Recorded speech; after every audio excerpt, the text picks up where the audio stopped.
पढ़ने दा सब्सक्राइब करने का क्या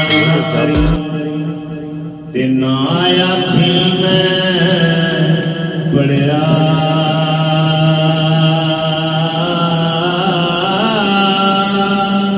ओ जबार सब्सक्राइब करने का क्या मता रोड सुटे दुध कड़िया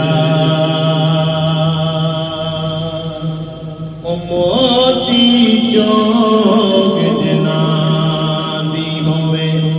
ओ नहीं चुगले ताने ओ कर्म जना ते मुर्शद करने ते कमल भी होने सियाने ते सौ लिबास बदलते पाए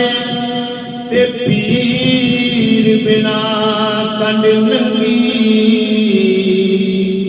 एक नगाह मेरा मुर्शद वेखे ते ओ 100 हज़ार तो चंगी